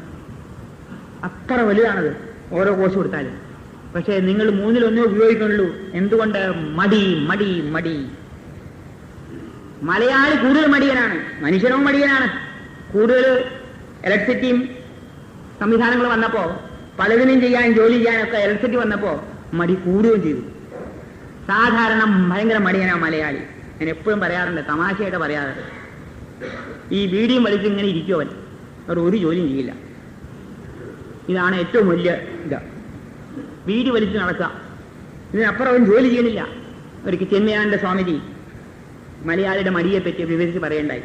ഒരു തവണ അവർ പറഞ്ഞത്, ഈ മലയാളി എങ്ങനെ വെച്ചാൽ ഇതിങ്ങനെ ഇരിക്കും. എന്നിട്ട് ഒരാൾ ചോദിച്ചു, ചിന്നക്കടയ്ക്ക് പോണ വഴി വരിക, ഇത് മാറ്റില്ല.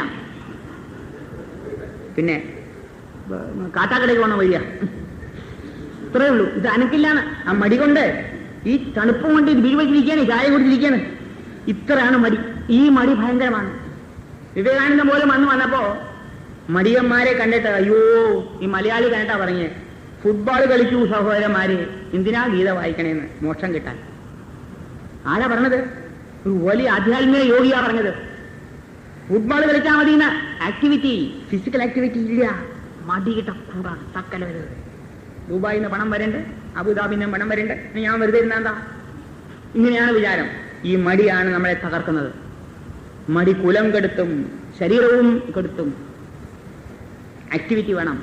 എന്തെങ്കിലും ആക്ടിവിറ്റി ചെയ്യൂ. കായികമായിട്ടുള്ള എന്തെങ്കിലും ആക്ടിവിറ്റി ചെയ്യൂ.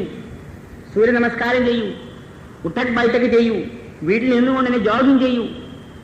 സൂര്യ നമസ്കാരം ഞാൻ കാണിച്ചു തരാം അടുത്ത 22-ാം തീയതി. സൂര്യ നമസ്കാരം കാണിച്ചു തരാം. പല വ്യായാമങ്ങളും ചെയ്യാം. ഒന്നും ചെയ്യാതിരിക്കല്ലേ, എന്തെങ്കിലും വ്യായാമം ചെയ്യും. ഓഫീസിൽ പോകുമ്പോൾ നടക്കൂ കുറച്ച്. ആ ബസ് സ്റ്റോപ്പിലേക്ക് ഓടിച്ചാടി ബസ്സിൽ കയറരുത്. 2 സ്റ്റോപ്പ് നടന്നാൽ കുഴപ്പമില്ലല്ലോ. പോവാ എന്നിട്ട് എല്ലാവർക്കും ബസ് എൻ്റെ ഓഫീസിന് മുമ്പിൽ ഇറങ്ങണം.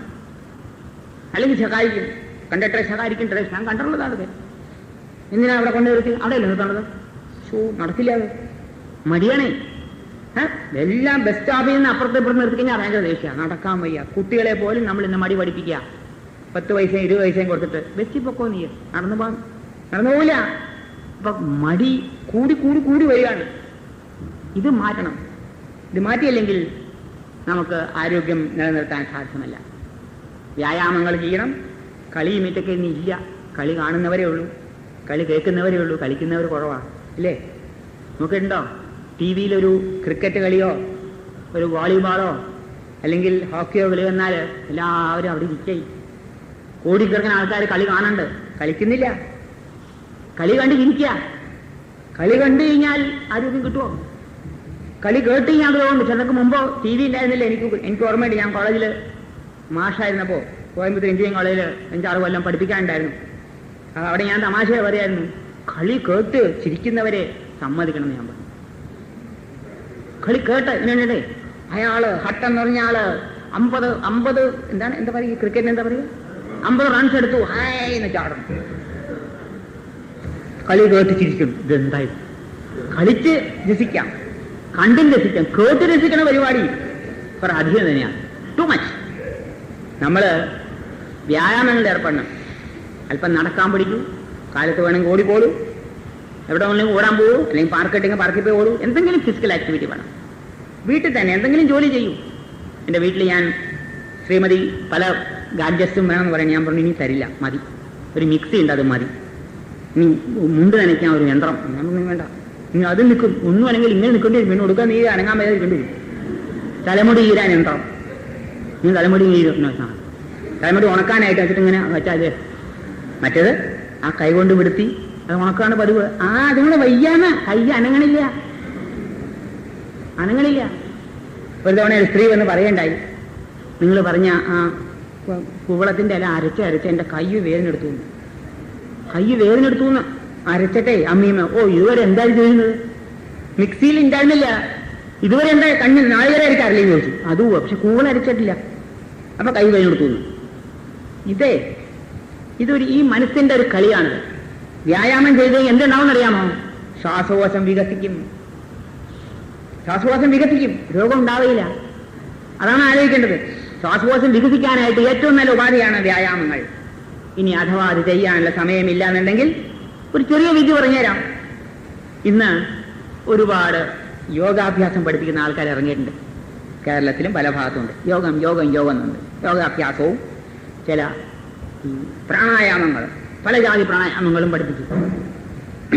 ഭ്രമരി പ്രാണായാമം, ഭസ്തരി പ്രാണായാമം, ശീതളി പ്രാണായാമം എന്ന് പറഞ്ഞാൽ നിങ്ങളെയൊക്കെ പേടിപ്പിച്ച് വറപ്പിച്ച് എന്തൊക്കെയോ ചെയ്യുന്നു. ഒന്നും വേണ്ട. ഇതൊന്നും നമുക്കല്ലാതെ സന്യാസിക്കാൻ ഹിമാലയത്തിൽ പോകുമ്പോൾ പഠിച്ചോളൂതെല്ലാം. ഇവിടെ വീട്ടിലിരുന്നും കൊണ്ട് ഇഡ്ഡലിയും ദോശ തിരുന്ന ആൾക്കാർ ഇതൊന്നും വേണ്ട. മനസ്സിലായോ? സന്യാസിമാർക്ക് വിധിച്ചിട്ടുള്ളതാണ്. നമ്മളെല്ലാവരും പ്രാണായാമം ചെയ്യുന്നുണ്ട്, ഇത് മനസ്സിലാക്കിയാൽ മതി. എല്ലാവരും പ്രാണായാമം ചെയ്യുന്നുണ്ട്. പ്രാണായാമം പറഞ്ഞെന്താ? ശ്വസിക്കുക. എല്ലാവരും ചെയ്യേണ്ട പ്രാണായാമം. അറിഞ്ഞുകൊണ്ട് പ്രാണായാമം ചെയ്യൂ. ദീർഘശ്വസനം ഏറ്റവും ലളിതമായ കാര്യമാണ്. ഞാൻ പറഞ്ഞല്ലോ, പ്രകൃതിജീവശാസ്ത്രം ഇത്രയും ലളിതമല്ല, സങ്കീർണമാണ് കൊടുക്കുന്ന എന്നെ പോയിന്റ് ഔട്ട് ചെയ്തോളൂ. ബുദ്ധിമുട്ടാണുള്ളത്. ഞാൻ പറയാൻ പോകുന്ന എല്ലാം ലളിതമാണ്, ഒന്നിനുമില്ല ബുദ്ധിമുട്ടുകൾ. ദീർഘശ്വസനം എന്നൊരു പരിപാടിയുണ്ട്. ദീർഘമായി ശ്രദ്ധിക്കാൻ പഠിക്കും. പലപ്പോഴും നമ്മൾ ദീർഘശ്വസം എടുക്കാറുണ്ട്, എടുക്കാറുണ്ടല്ലേ? പലപ്പോഴും എടുക്കാറില്ലേ? ഇത് അറിഞ്ഞുകൊണ്ട് ശ്വാസകോശത്തെ വികസിപ്പിക്കാം. എന്താണ് വഴി? കാലത്തോ വൈകുന്നേരമോ ശുദ്ധവായുള്ള സമയത്ത് നട റോഡിൽ പോയി ചെയ്യല്ലേ. ചിന്നക്കട ജംഗ്ഷനിൽ പോയിട്ട് ഇത് ചെയ്യാൻ പാടില്ല. ചെയ്താൽ രോഗം പിടിക്കുകയുള്ളൂ. വീട്ടിന്റെ മുറ്റത്ത് അല്ലെങ്കിൽ ഏതെങ്കിലും പാർക്കിൽ പോയിട്ട് മരങ്ങളുടെ ഇടയിൽ പോയിട്ട് കാലത്തോ വൈകുന്നേരമോ, മരങ്ങളുടെ ഇടയിലാണ് കൂടുതൽ നല്ലത്, ശുദ്ധവായുള്ള സമയത്ത് ഷർട്ടും ബനിയനും ഒക്കെ ടൈറ്റ് അല്ലാതെ ഇരിക്കുന്ന സമയത്ത് ഭക്ഷണം ഒരുപാട് കഴിച്ചിട്ട് പോയിരിക്കരുത്. ബ്രേക്ക്ഫാസ്റ്റ് കഴിഞ്ഞിട്ട് പോയി ചെയ്യാൻ പാടില്ല. വൈകുന്നേരം വന്ന ഉടനെ ഭക്ഷണം കഴിച്ചിട്ട് പോയി ചെയ്യരുത്. കഴിയുന്നതും വയറ് കാലിയായിരിക്കുന്ന സമയത്ത് ചെയ്യാവുന്ന ഒരു ലഘു പ്രാണായാമം, ദീർഘശ്വസനം വളരെ എളുപ്പമാണ്. ഞാനത് കാണിച്ചു തരാം. ആർക്കും ചെയ്യാവുന്നതാണ്. ചെയ്യൂ സഹോദരന്മാരെ, സഹോദരിമാരെ. നിങ്ങൾ ദീർഘകാലം ജീവിക്കും. ദീർഘശ്വസനം എടുത്താൽ ദീർഘകാലം ജീവിക്കും. പറയാതെ നിവൃത്തിയില്ല. അനുഭവം കൊണ്ടാണ് പറയുന്നത്. ആ ഈശ്വരദത്തമായ ശ്വാസകോശത്തെ നിങ്ങൾ ഉപയോഗിക്കാൻ പഠിക്കൂ. വയറിനെ മാത്രം ഉപയോഗിച്ച് പഠിക്കല്ലേ. ശ്വാസകോശം ഉപയോഗിക്കാൻ പഠിക്കാനുള്ള വിദ്യയാണ് പറയുന്നത്. എന്ത് ചെയ്യണം? ശാന്തമായിട്ട്, മനഃശാന്തമായിട്ട് വെറുതെ നിൽക്കൂ, അല്ലെങ്കിൽ ഇരുന്നോളൂ. ഇരുന്നിട്ട് ആ ശ്വാസം മുഴുവനും ആദ്യം പുറത്തേക്ക് കളയുക. അങ്ങോട്ട്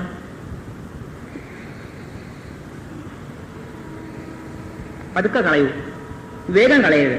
മുഴുവൻ പോകാനാണ്. പെട്ടെന്ന് എടുത്താൽ മുഴുവൻ പോവുകയില്ല. പതുക്കെ കളയുന്ന ശ്വാസകോശം മുഴുവൻ എംറ്റി ആക്കുക. ഇങ്ങനെ പുറത്തേക്ക് വിട്ടിട്ട് മുഴുവൻ വിട്ട് കഴിഞ്ഞിട്ട് ഒരു 2-3 സെക്കൻഡ് പിടിച്ചു നിൽക്കുക. 3 സെക്കൻഡ് മതി. 30 സെക്കൻഡൊന്നും വേണ്ട. ഇനി കൂടുതലെടുത്താൽ കൂടുതൽ ഗുണമെന്ന് 30 സെക്കൻഡ് എടുക്കൊന്നും വേണ്ട. അവിടെ പിടിച്ചിട്ട് ഒന്നും ചെയ്യരുത്. ശരിയല്ല, ആവശ്യമില്ല. ഒരിക്കലും ഹിംസ പാടില്ല ശരീരത്തിന്റെ മുകളിൽ. ആ ശ്വാസം മുഴുവൻ പുറത്തേക്ക് വെച്ചിട്ട് ഒരു 3 സെക്കൻഡ് കഴിഞ്ഞിട്ട് പിന്നെ അകത്തേക്ക് എടുക്കൂ. കാണിച്ചു തരാം.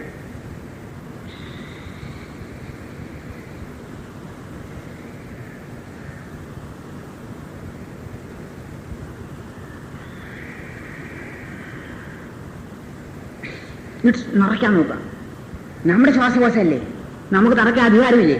ആരുടെങ്കിലും അധികാരം വേണോ? ഏതെങ്കിലും ഒരു ഗുരുവിന്റെ അധികാരം വേണോ? ഒരു യോഗാഭ്യാസി പറയണോ ഇന്നമായി നടക്കണം എന്നുള്ളത്? നിറയ്ക്കും അങ്ങോട്ട് ശ്വാസകോശം മുഖ്യം നിറച്ചിട്ട് അവിടെയും ഒരു 2-3 സെക്കൻഡ് പിടിച്ചു വെച്ചുകൊണ്ടിരിക്കൂ, എന്നിട്ടങ്ങ് വിട്ടേക്ക്. ഇത്രേ ഉള്ളൂ. ഇത് ചെയ്യാൻ ബുദ്ധിമുട്ടുണ്ടോ? ആള് കൈവെക്കൂ. ബുദ്ധിമുട്ടുള്ള ആള് മനസ്സിലായില്ലെന്നായിരിക്കും പറയാം. ബുദ്ധിമുട്ടില്ല, പക്ഷെ ചെയ്യണം. ചെയ്താലുള്ള ഗുണം പറയാൻ പോണു. അപ്പൊ ശ്വാസം ആദ്യം ഒന്നുകൂടെ കാണിച്ചു തരാം. ശ്വാസം ആദ്യം മുഴുവൻ പുറത്തേക്ക് കളയൂ.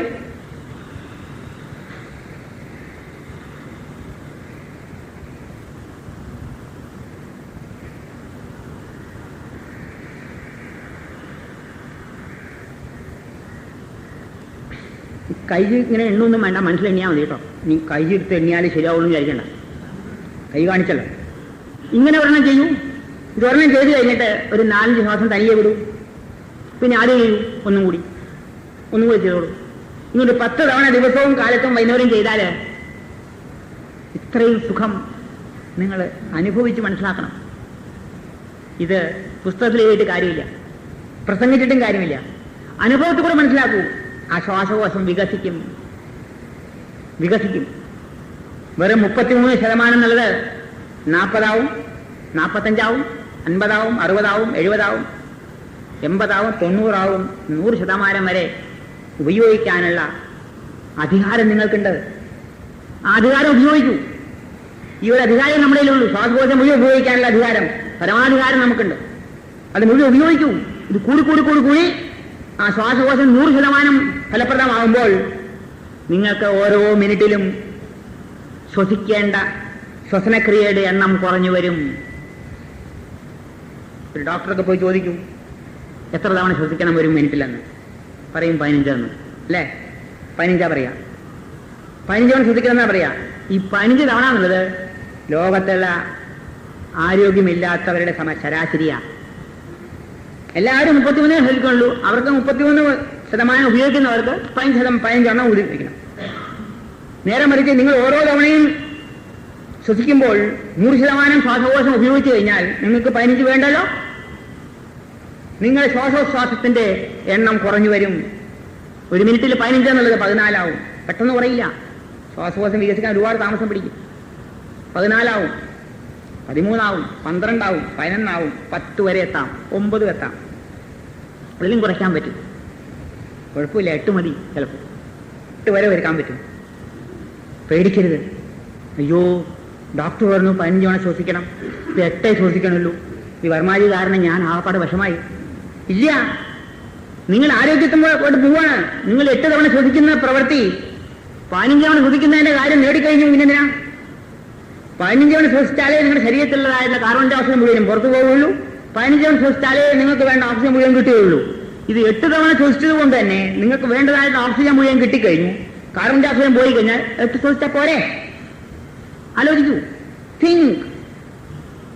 Natural cure is intelligent approach, blind approach അല്ല. ഞാൻ പറഞ്ഞുകൊണ്ട് വിശ്വസിക്കേണ്ട ആവശ്യമില്ല. ഇന്റലിജന്റ് അപ്രോച്ചാണ്. Think everybody. If you think you will find out this is correct fact. അപ്പോ 8 എന്നുള്ളതും 9, 10 എന്ന് വരുമ്പോൾ ഭയപ്പെടരുത്. എന്താ ഇതിന് ഗുണമെന്നറിയാമോ? ഒരു വലിയ നേട്ടമാണ് നിങ്ങൾക്ക് കിട്ടാൻ പോണത്. ജനിച്ചാൽ മരിക്കുന്നവരെ പറയില്ലേ, ജനിച്ച കുട്ടി ആദ്യ ശ്വാസം വലിച്ചു, മരിക്കുന്ന ആളെ പറയും അന്ത്യശ്വാസം വലിച്ചു എന്ന്. അപ്പൊ എത്ര വലിക്കാന്നുള്ള കണക്കുണ്ടല്ലോ ഇല്ലേ?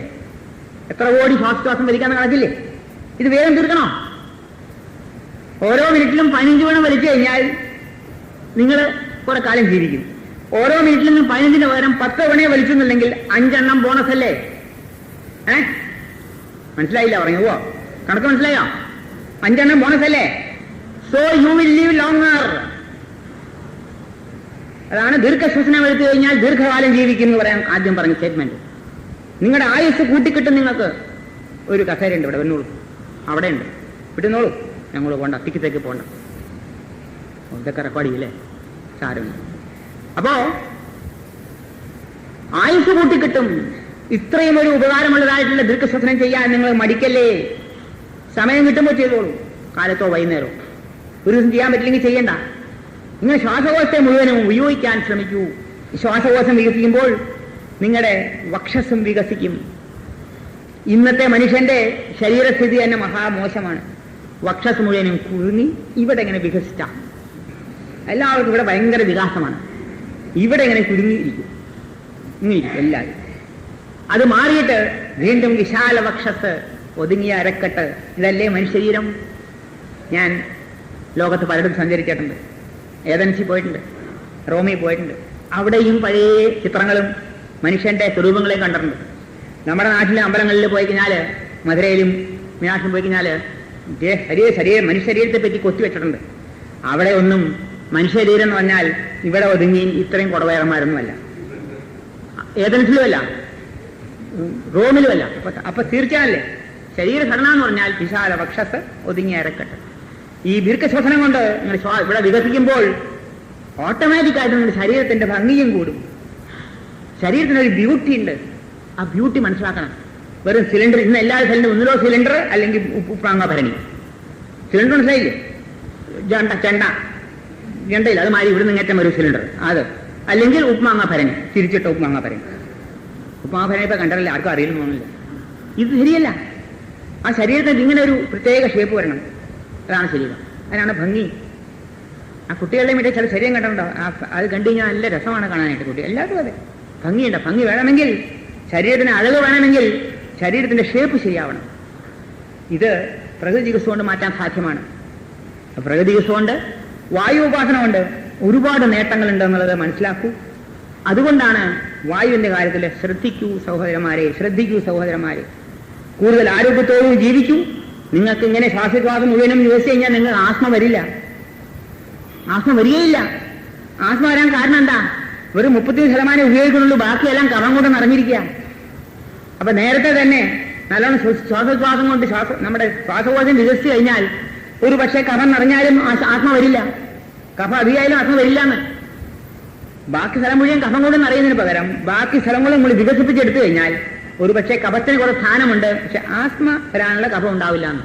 അപ്പൊ നേരത്തെ തന്നെ ശ്വാസോച്ഛ്വാസം ശരിയാക്കി വ്യായാമങ്ങൾ ചെയ്ത് ശ്വാസകോശത്തെ വിഭജിച്ചെടുക്കൂ. ആസ്മ വരാണ്ടിരിക്കാൻ, ആസ്മ വന്നിട്ട് മാറ്റാനല്ല പറഞ്ഞത്, വരാണ്ടിരിക്കാനുള്ള വഴി പറയാണ്. ആസ്മ വരില്ല, ബ്രോങ്കൈറ്റിസ് വരില്ല, ശ്വാസകോശ സംബന്ധമായ ഒരു രോഗവും വരികയില്ല. ഒരു വാണിംഗ് മാത്രം, അത് ശ്രദ്ധിക്കണം. സിഗരറ്റും ബീഡിയും വലിക്കുന്നവര് ഈ പ്രാണായാമം ചെയ്യണ്ട. അയാൾ എടുത്തതേ ഒന്ന് വലിക്കുക, അത് മുഴുവൻ അകത്താക്കും. അപ്പൊ ക്യാൻസർ പിടിക്കും, സൂക്ഷിക്കണം. അവർ ചെയ്യേണ്ട ആവശ്യമില്ല. അത് മാത്രമേ എനിക്ക് പറയാനുള്ളൂ. ബാക്കി എല്ലാവർക്കും ചെയ്യാം. ഇതൊരു വളരെ ലളിതമായ ഒരു സമീപനമാണെന്ന് നമ്മൾ മനസ്സിലാക്കൂ. ഇത് കഴിഞ്ഞാൽ ഇതിലും കൂടുതൽ മനുഷ്യ ശരീരത്തിന് ആവശ്യമായിട്ടുള്ളതാണ് സൂര്യപ്രകാശം. സൂര്യനെ നമ്മൾ അവഗണിച്ചു കഴിഞ്ഞു. മലയാളി ഒരു കാലത്ത്, എൻ്റെ കുട്ടിക്കാലത്തെല്ലാം മലയാളക്കരയിൽ കയറി കഴിഞ്ഞാൽ ഒരൊറ്റമുണ്ട്, ഒരു രണ്ടാമുണ്ട് മാത്രമേ ഉള്ളൂ. ഞാനും ആദ്യകാല സ്കൂളിൽ പോയിരുന്നത് ഒരു തോർത്തുകൊണ്ട് എടുത്തോണ്ടേ ഉള്ളൂ. അന്ന് നിക്കറൊന്നുമില്ല. നിക്കറൊക്കെ അത് കിട്ടാത്ത തന്നെ കളിയാക്കും.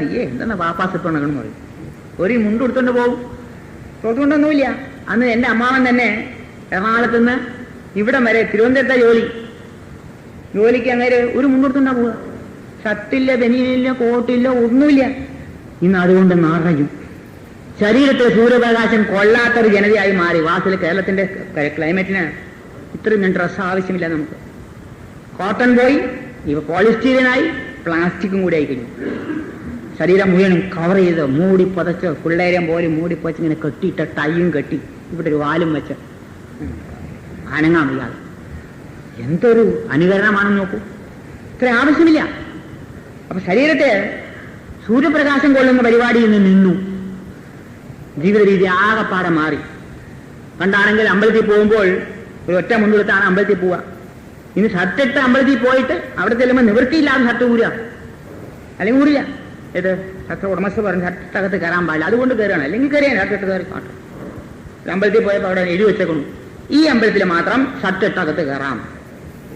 ഇവിടെ നല്ലത് ഈ അമ്പലത്തിൽ ഷർട്ടിട്ട് കയറാമെന്ന് പുതിയ നിയമം പാസാക്കി.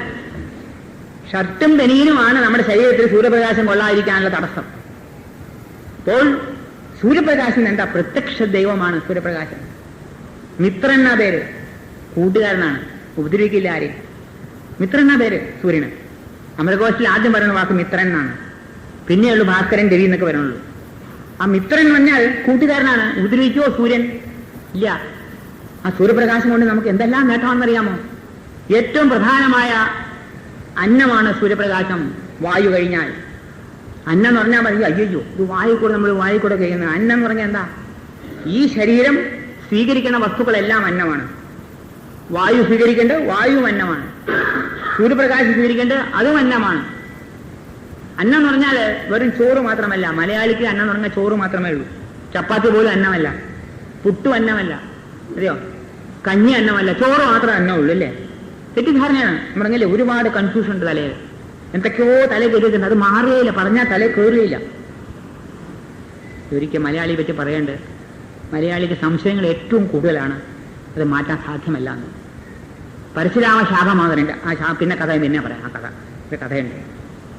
തമിഴ്നാട്ടിലെ എത്രയും സംശയം. അയ്യോ, കർണാടകയിലില്ല, ഞാൻ പോകണ്ട അവിടെ. അവരൊന്നും സംശയമില്ല. ഇത് സംശയത്തിന്റെ കൂടാ. ഒരു ഉദാഹരണം പറയാം. ഒരു ടീച്ചർ എൻ്റെ കൊണ്ട് ചോദിക്കുകയാണ്, സാർ എന്താ നേന്ത്രപ്പഴം പഴമാണോ?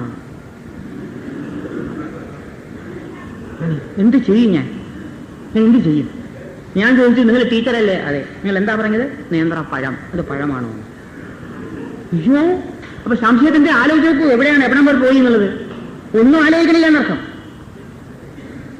അപ്പോ സൂര്യപ്രകാശം കൊണ്ടാൽ സൂര്യപ്രകാശം ശരീരത്തിന് ഒരുപാട് ഉപകാരം കിട്ടും. മിത്രനാണ്, കൂട്ടുകാരനാണ്. സൂര്യനെ ആരോഗ്യം ഭാസ്കരാദിച്ഛേ എന്നൊരു വേദമന്ത്രമുണ്ട്. ആരോഗ്യം വേണമെങ്കിൽ ഭാസ്കരൻ നിന്ന് ചോദിച്ചു മേടിക്കണമെന്ന്. ഭാസ്കരൻ എന്ന് പറഞ്ഞാൽ സൂര്യൻ. ചോദിച്ചു മേടിക്കണമെന്ന്. അതുകൊണ്ടാണ് പല വിദ്യകളും പറയുന്നു. പാടത്ത് ജോലി ചെയ്യുന്നവരോട് ഇഷ്ടംപോലെ പാടത്ത് ജോലി ചെയ്യണ്ട, അവരാ ഷർട്ട് മിനി ഇടാറില്ല. അമ്പലത്തിൽ പോകുന്നവരോട് നിങ്ങൾ അമ്പലത്തിൽ പോകുമ്പോൾ നിങ്ങൾ ഷർട്ട് ഇടരുത്, ബനീൻ ഇടരുത് എന്ന് പറയാൻ കാരണം ഇതാ. സ്ത്രീകളോട് വെള്ളവസ്ത്രം ധരിക്കാൻ പറയുന്നതും കാരണം ഇതാ. സൂര്യപ്രകാശം കൊള്ളാനാണ്. ഇത് മനസ്സിലാവണില്ല. അമ്പലത്തിൽ പ്രദർശനം വയ്ക്കുമ്പോഴും സൂര്യപ്രകാശം കൊള്ളുക ചെയ്യുന്നത്. നിങ്ങൾ ദേവനെ പ്രദർശനം വയ്ക്കുക, ഇവിടെ നിങ്ങൾ ആരോഗ്യം സമ്പാദിക്കുക. വീട്ടിൽ വെറുതെ ഇരിക്കല്ലേ വീടിയും വലിച്ച്. അപ്പൊ എപ്പോഴെങ്കിലും വെയിൽ കൊള്ളണ്ടേ? അല്ലെ, അമ്പലത്തിൽ പോകുമ്പോൾ വലിക്കില്ല. അപ്പൊ സൂര്യപ്രകാശം കൊള്ളാൻ വേണ്ടിയുള്ള പല ഉപാധികളായിരുന്നു പലതും ചെയ്യുന്നത്. ഇതൊക്കെ മറന്നു, എല്ലാം മറന്നു. ഇന്ന് സൂര്യനെ പറ്റി തീരെ അവഗണനയാണ്. സൂര്യപ്രകാശം കൊള്ളണം, എന്തേ ഭ്രാന്താ ഇത്? ശർമാജിക്ക് വേറെ ജോലിയില്ല, ഞങ്ങൾക്ക് വീട്ടിലിരിക്കാൻ പാടില്ല. അയ്യോ, എന്റെ സഹോദരന്മാരെ, ഞാൻ നുണ പറയല്ല. അനുഭവങ്ങൾ ഒരുപാട്. ആ സൂര്യപ്രകാശം കൊണ്ടാല് എന്തെല്ലാം ഗുണം കിട്ടുന്നറിയാമോ? ഡോക്ടർമാർ കണ്ടുപിടിച്ചേക്കണം. വിറ്റാമിൻ ഡി കിട്ടുന്നു. അയ്യോ, വിറ്റാമിൻ ഡി കിട്ടും. അത് കൂടുതലൊന്നുമില്ല. വിറ്റാമിൻ ഡി കിട്ടുമെന്ന് ആരും പറഞ്ഞില്ല. വിറ്റാമിൻ ഡി എ മുതൽ ഇസഡ് വരെ കിട്ടുന്ന പറഞ്ഞാൽ വിശ്വസിക്കും നിങ്ങൾ?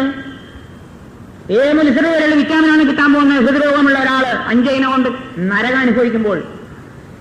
ഈ കൊല്ലം ടൗണിൽ കഴിഞ്ഞ തവണത്തെ ക്യാമ്പ് സമയത്ത് 4-5 പേരുണ്ടായിരുന്നു ഹൃദ്രോഗികൾ. 5 ഇനം പേരിൽ ഇങ്ങനെ പൊളയായിരുന്നു. പിടിച്ചുകൊണ്ട് ഞാൻ വെയിൽക്കൊണ്ടിരുത്തി. അത്യുച്ചയ്ക്ക് വേദന മാറി. 15 days, 15 minutes. അപ്പൊ അതിൽ എന്തൊക്കെയുണ്ട് vitamins? Intensive care unit. God's intensive care unit ആണ് സൂര്യപ്രകാശം. നീ വേണോ വല്ലതും ഇതിനപ്പുറം പറയണോ? നിങ്ങൾക്ക് എല്ലാവർക്കും ICU എന്നല്ലേ പറഞ്ഞേ? ICU ദയർ എവിടെ? അവിടെ ആശുപത്രിയിൽ ICU. നിങ്ങളുടെ മുമ്പിൽ നിൽക്കുന്ന സൂര്യൻ. സൂര്യനെ ഭയപ്പെടല്ലേ? സൂര്യപ്രകാശം കൊള്ളൂ. ഇന്റൻസീവ് കെയർ യൂണിറ്റാണ്. നിങ്ങളുടെ ഹൃദ്രോഗം മാറും. ഹൃദ്രോഗം മമ സൂര്യ ഹരിമാണഞ്ച നാശയ. ഒരു വേദമന്ത്രമാണ് ഞാൻ പറഞ്ഞത്. എന്റെ ഹൃദ്രോഗത്തെയും എന്റെ ത്വക്രോഗത്തെയും മാറ്റിത്തരൂ സൂര്യദേവ എന്ന് പറയാണ്. അപ്പൊ സൂര്യദേവനാണ് യഥാർത്ഥ വൈദ്യനാഥൻ. ഇതിനപ്പുറമില്ല. ശിവന്റെ സ്ഥാനം എവിടെയും ചോദിച്ചു. ശിവന് വൈദ്യനാഥന്റെ പേരുണ്ട്. ശിവന്റെ സ്ഥാനം എവിടെയും ചോദിച്ചപ്പോൾ ഗുരു പറഞ്ഞത് സൗരമണ്ഡല മധ്യസ്ഥം എന്ന്. സൗരമണ്ഡലത്തിലെ മധ്യത്തിലാണ് ശിവൻ ഇരിക്കണേന്നാ പറഞ്ഞത്. ശിവൻ തന്നെ വൈദ്യനാഥൻ ഒന്ന് തന്നെയാണ്. ആ വൈദ്യനാഥനാണ് സർവരോഗവും മാറ്റുന്നത്. ബാണഭട്ടന്റെ സുശ്രുതൻ മയൂര കവി എന്നൊരു കവി ഉണ്ടായിരുന്നു. അത് 2500 കൊല്ലം മുമ്പ് ജീവിച്ചിരുന്നതാണ് ഭാരതത്തിൽ. അദ്ദേഹം എഴുതിയ ഒരു സൂര്യശതകം എന്നൊരു പുസ്തകമുണ്ട്. ആ പുസ്തകത്തില് 100 ശ്ലോകമേ ഉള്ളൂ. 6ാമത്തെ ശ്ലോകത്തില് വളരെ വ്യക്തമായിട്ട് ചില കാര്യം പറഞ്ഞിരുന്നു. അത്ഭുതപ്പെട്ടു പോയി. എന്താ എഴുതിയിരിക്കുന്നത്? 2500 കൊല്ലം എഴുതിക്കുന്നതാ. ജന്മജന്മാന്തരങ്ങളായിട്ട് നിങ്ങൾ ചെയ്ത പാപങ്ങളുടെ ഫലമായി ഈ ജന്മം അനുഭവിക്കുന്ന ശാരീരികവും മാനസികവുമായിട്ടുള്ള സർവ്വദുഃഖങ്ങളും സർവ്വരോഗങ്ങളും ഒറ്റയ്ക്ക് തന്നെ മാറ്റാനായിട്ട് സൂര്യന് കഴിവുണ്ട്. അതുകൊണ്ട് നിങ്ങൾ എല്ലാവരും സൂര്യനെ പ്രണമിക്കൂ. ഇതിനപ്പുറം വല്ലതും ഉണ്ടോ? വേറൊന്നും പറഞ്ഞിട്ടില്ല. അമ്പലത്തിൽ പോകുന്നല്ല പറഞ്ഞത്, പള്ളിയിൽ പോകുന്നല്ല പറഞ്ഞത്, മാസ്ക് പോകുന്നല്ല പറഞ്ഞത്. സൂര്യനെ പ്രണമിക്കൂ. സൂര്യപ്രകാശം കൊള്ളു, ഒരു പൈസയും ചെലവില്ല. ഇത്രയും നല്ല എളുപ്പത്തിൽ കിട്ടാവുന്ന ഒരു ആരോഗ്യ പദ്ധതി എവിടെയുണ്ട് ലോകത്ത്? ചെലവില്ലാത്തത്, ഒരു ചെലവുമില്ല. ഇപ്പൊ ഡീപ് ബ്രീത്തിങ് എടുക്കാൻ ആരുടെയും പെർമിഷൻ വേണ്ട, പൈസയും കൊടുക്കണ്ട. വേണോ? സൂര്യപ്രകാശം കൊള്ളാൻ പൈസ കൊടുക്കണോ? ഒരു ചെലവുമില്ല. കൊള്ളു സഹോദരന്മാരെ, ധാരാളം സൂര്യപ്രകാശം കൊള്ളു, ഇഷ്ടംപോലെ കിട്ടുന്നു കേരളത്തില്.